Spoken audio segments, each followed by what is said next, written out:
Yes, so having this event live at our testbed is a great opportunity to show things in practice, but I want to start with a few minutes just to synchronize on what you're going to see today. So we're all on the same level of knowledge. So our showcase has two aspects. One aspect is the tracking of a mobile robot. That's the robot you see here. And the other aspect is our 5G network. That's what's actually tracking the robot. So if you look very closely at this robot, and I think tracking of AGVs is a very basic, but also very relevant topic, you might notice there is a pole on the AGV, and this pole is mounted to the AGV because also we have a 5G module integrated. We put a COTS smartphone on the robot. That's what we actually track, because it's not about the robot, it's about 5G. So we track a 5G smartphone. And on the right side, so that's the layout of our test center. And on the next slide, I have a little bit more details about that. We have an architecture with 9 radio units distributed around me here. And we use USRPs as radio units and are also transitioning now to off-the-shelf radio units with an O-RAN split 7.2. We're using up to 100 megahertz of bandwidth, and we have here spectrum that can be used for private local networks in Germany exclusively. The UEs we track with this deployment, that's what I already said, COTS smartphones and 5G modules from multiple vendors.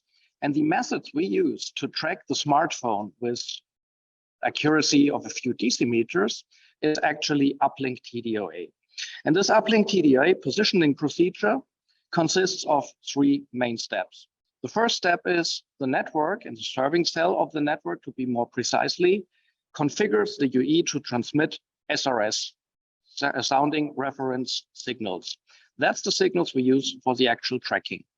Then all the UEs, not just all the RUs, not just the serving cells RU, are measuring this SRS and are calculating the time of arrival. So for each radio unit, when the signal arrived, this time of arrival is measured.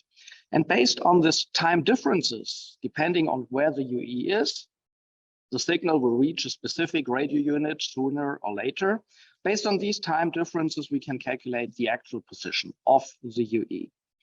And one question that might come to someone's mind who knows a little bit more about 5G positioning, there are multiple positioning techniques specified in the 5G standard. Why Uplink TDOA? And there are 4 main reasons. First of all, it's a 5G new radio technique, and that means that it supports the high bandwidth. And we look at some other techniques that have already been there in LTE. They were not aiming at precise indoor positioning. Uplink TDOA is one of the methods that's new for 5G new radio. Then beside TDOA, also angular positioning measurements could be used. But in indoor scenarios, we usually have 4x4 MIMO radio units. And these radio units are usually not suitable to measure the angle of an incoming signal. We would need larger antenna arrays for that. So we're focusing on the precise time measurement that can, in theory, be done with just a single antenna. For angular measurements, we would need more complex antennas. And then there's uplink versus downlink. And the uplink procedures have the benefit that we put all the signal processing in the RAN and in the core. And that's where we have the processing resources. And that's where customers usually also want to use the position. So they don't want to use the position on the device, they want to use it in the network and then have the position of all the devices available. Last but not least, it's also true that Uplink TDOA for us is a starting point. In the future, we will combine it with other measures. And one benefit of 5G is that you have different techniques, but Uplink TDOA, that's what you're going to see today. What you're going to see today is the best starting point for us to get things working in practice and in real time.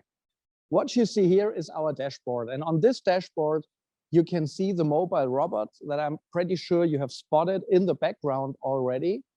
And together with the reference position, so that's an optically measured millimeter accuracy reference position, we have in orange the position that is measured by 5G Uplink TDOA. And if you compare it, you will notice there is a little bit of latency that looks like an offset, but if you really measure the offset, synchronize everything, you can see that we are far better than 1 meter of accuracy for most of the spots on this area. So currently the robot is driven by one of my colleagues. And I said, we're tracking a smartphone because we're doing 5G positioning. And I would hope my colleague Nick is now prepared to stop the robot. And perhaps we can also focus a little bit the camera on him. What we're going to do, Nick will just take the phone, carry it around a little bit. And if you view Nick and the dashboard at the same time, you will notice that our 5G Uplink TDOA position is a little bit delayed, but very precisely follows the trajectory that Nick is walking on in the test center here. So this is one of the benefits of the Uplink TDOA positioning method. The UEs, in order to be tracked in real time, they don't need to implement complex positioning algorithms. They only need to be able to do channel sounding. Transmitting sounding reference sequences is something that is very basic in mobile communication. And as long as an UE, just as this off-the-shelf smartphone is capable to do channel sounding, it's possible to track it with a technique that is uplink based, like Uplink TDOA. So I would say, thank you, Nick. You can reattach the phone. And in the meantime, there's one thing that I forgot to mention, because there's not only this orange Uplink TDOA position, you might have certainly noticed there's also this blue position, and it's labeled with AI. That's very important, and that's why my colleague Jochen today is with us, because this test center is made like, or the architecture is similar to an industrial hall, but what you usually don't have in the industry, it's an empty hall. Usually you have machines, you have high-rise racks, and if you know what positioning based on time measurement means, reflections and shadowing of signals is a problem. So positioning becomes much more complex if you move the positioning to a real-world environment. But also in this real-world environment, we want to show that 5G can provide precise positioning. And that's exactly what my colleague Jochen is working on. And I hope together we can try a scenario where we don't just move in the empty part of the test center, but also behind the high-rise racks perhaps, and show how positioning looks there.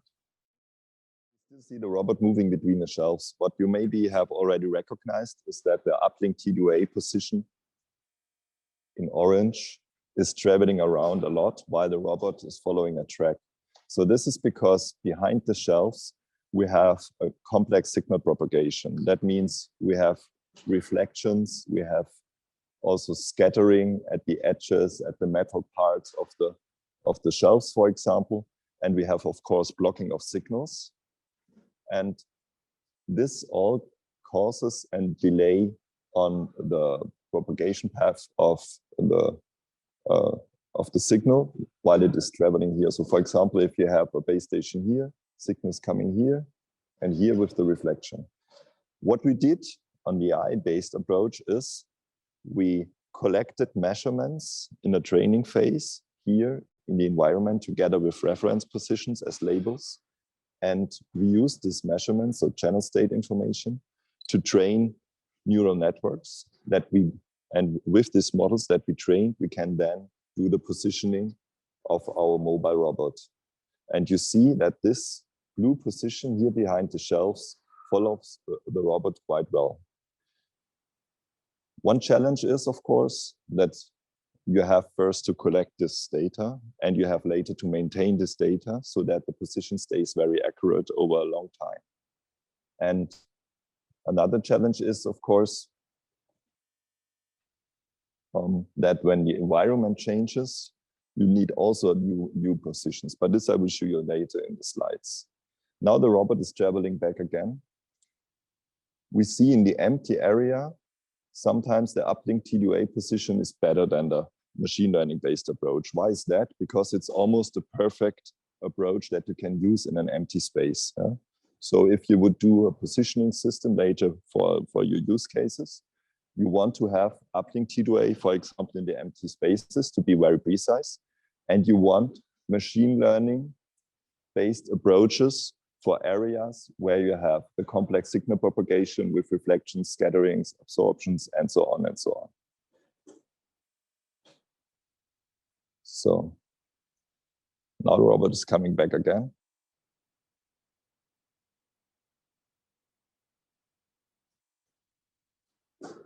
Yeah. So last time I would say let's travel, and then let's go back to the slides.